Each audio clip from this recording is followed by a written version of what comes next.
Welcome back. और अब हम बात करेंगे अफगानिस्तान की। अफगानिस्तान में अमेरिका और इत्तेहादी अफवाज को शदीद मुश्किलात का सामना है।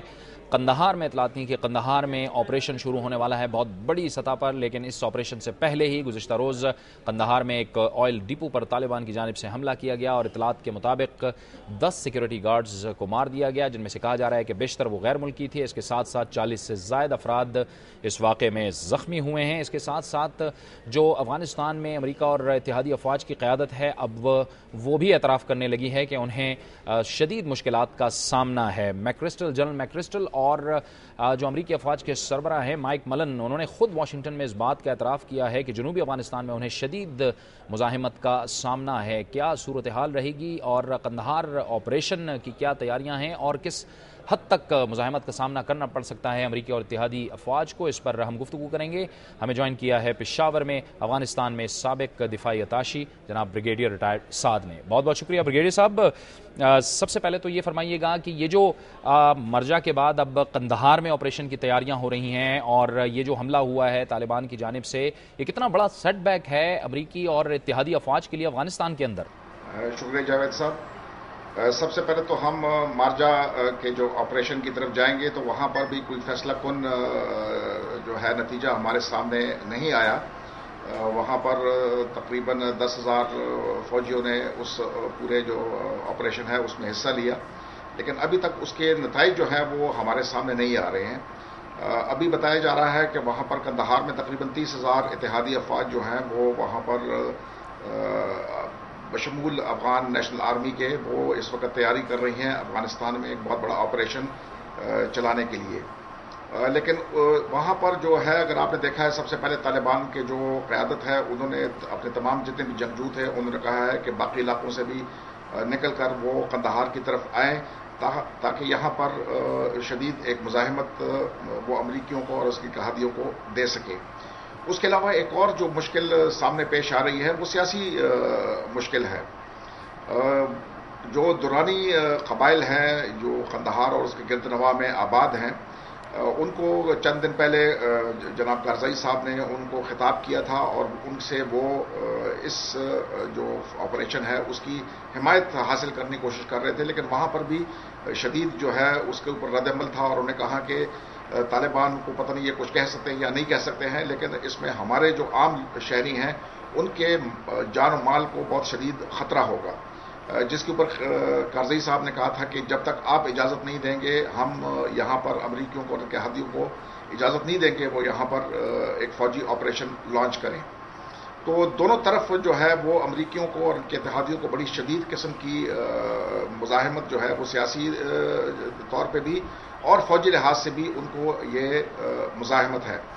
उसके ऊपर दूसरा जो है वो वक्त की कमी, इस वक्त अमरीकियों के पास वक्त की बहुत बड़ी कमी है, क्योंकि नवंबर से पहले पहले इन्होंने नतीजा दिखाना है ताकि जो अमरीकी के कांग्रेस के इलेक्शंस जो सामने आ रहे हैं उसमें उन्होंने अमरीकी अवाम के सामने एक नतीजा दिखाना है कि हमने अफगानिस्तान में जो फोकस किया वहां पर ऑपरेशंस के ऊपर उसका कोई नतीजा सामने आता है या नहीं आता है।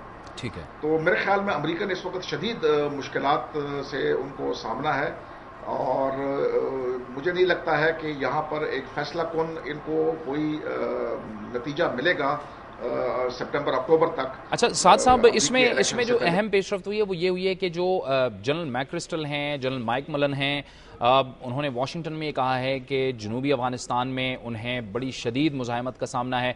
दूसरी तरफ ये इतलात भी आ रही थी कि अमरीकी या इत्तेहादी अफवाज ने जो मकामी लोग हैं उन्हें वो कुछ तरबियत दे रहे थे तालिबान के खिलाफ लड़ने के लिए, जिस पर हामिद करज़ई की भी शदीद तहफ़्फ़ुज़ात सामने आए हैं, जिसकी वजह से ये अमल रुक भी गया है। ये कितनी मुश्किल सूरत हाल है दोनों के लिए, हामिद करज़ई के लिए और अमरीका के लिए? जी ये बिल्कुल, ये तो मेरे ख्याल में ऐसी गैर संजीदा किस्म की बात है कि इस वक्त आप जब एक बड़े ऑपरेशन की तैयारी कर रहे हैं वो वहाँ पर एक कबायली लश्कर जो है वो आप तैयार करें और वो तालिबान की मुज़ाहिमत करें। इस वक्त 80 से 90% लोग जो उस इलाके में हैं वो तालिबान की हिमायत कर रहे हैं। ये अमेरिकन मीडिया के ऊपर अगर आप जाके देखें, उनका प्रिंट है या इलेक्ट्रॉनिक मीडिया दोनों में जाके देखें, तो जो तालिब की हिमायत है वो बढ़ती जा रही है इन इलाकों में, क्योंकि जो उसके बाद अफगान इंतज़ामिया आती है वो बहुत ही करप्ट है اور جرائم پیشہ افراد جو ہے افغان پولیس میں شامل ہیں اور اس علاقے میں جا کے وہ ان عوام کو بہت تنگ کرتے ہیں. ان کے مورلز وغیرہ کے اوپر بھی بڑی شدید نکتہ چینی ہو رہی ہے. تو وہ کہتے ہیں کہ طالبان جو ہیں ہمارے لیے بہتر ہیں, وہ کم از کم ہمیں تنگ نہیں کرتے ہیں, ہمارے بے عزتی نہیں کرتے ہیں, ہمارے گھروں کے اندر نہیں گھستے ہیں, تو ہماری عزت محفوظ ہے. تو میرے نزدیک اس وقت جو امریکنوں کو جو مزاحمت ہے وہ اتنی شدید ہے کہ ان کی عسکری قیادت کو کم از کم یہ بات سامنے آ گئی ہے کہ یہ اس لڑائی کو جو ہے وہ فوجی لحاظ سے جیتنا ابھی مشکل سے مشکل نظر آ رہا ہے. وہ کہ سی آئی اے میں اور چند جو نیو کنزرویٹوز ہیں, خاص کر ریپبلکن پارٹی, وہ یہ چاہے گی کہ اس کا ایک فوجی حل نکالا جائے. لیکن امریکی عسکری قیادت اور جو ہالبروک اور ان کی ٹیم ہے وہ میرے خیال میں اس بات پہ آہستہ آہستہ آمادہ ہو رہے ہیں کہ اس کا کوئی مذاکراتی حل جو ہے وہ نکالا جائے, اور فوجی حل جس طرح باقی امریکی انتظامیہ میں اور ریپبلکن پارٹی میں کچھ لوگ چاہتے ہیں کہ اس کا فوجی حل نکالا جائے, وہ ابھی مشکلات کا سامنا ہے اور یہ مجھے ناممکن نظر آ رہا ہے. بہت بہت شکریہ بریگیڈیئر ریٹائرڈ سعد. افغانستان میں سابق دفاعی اتاشی بریگیڈیئر سعد ہم سے گفتگو کر رہے تھے, اور ان کا یہ کہنا تھا کہ اس میں کوئی شک نہیں کہ افغانستان کے اندر اب امریکہ اور اتحادی افواج کے لیے مشکلات میں دن بدن اضافہ بڑھتا چلا جا رہا ہے. کانگریس کے الیکشن سے پہلے امریکہ اپنے عوام کو کچھ نتائج بھی دکھانا چاہتا ہے, لیکن اس کے ساتھ ساتھ افغانستان کے اندر خصوص طور پر جنوبی افغانستان میں اور مشرقی افغانستان میں امریکہ اور اتحادی افواج کے خلاف جو مزاحمت ہے وہ شدید سے شدید تر ہوتی چلی جا رہی ہے, جس کا برملا اعتراف اب سے کچھ روز پہلے امریکی افواج کے سربراہ مائک ملن اور افغانستان میں جو اتحادی افواج کے سربراہ ہیں جنرل میکرسٹل, انہوں نے واشنگٹن میں صحافیوں سے گفتگو کے دوران بھی کیا ہے. بریگیڈیئر سعد کا یہ کہنا تھا کہ امریکہ ہر صورت یہ چاہتا ہے کہ اس مسئلے کا حل سامنے آئے, تاکہ یہ جو مسئلہ ہے افغانستان کا جس میں اتنی بڑی فوج موجود ہے امریکہ کی اور اتحادی افواج کی, اس کا جو اثر ہے وہ کانگریس کے انتخابات پر بھی پڑے. یہ تھا ہمارا آج کا پروگرام. انشاءاللہ کل آپ سے دوبارہ ملاقات ہوگی. پروگرام نیوز واچ سے جاوید اقبال کو اجازت دیجیے. اللہ حافظ.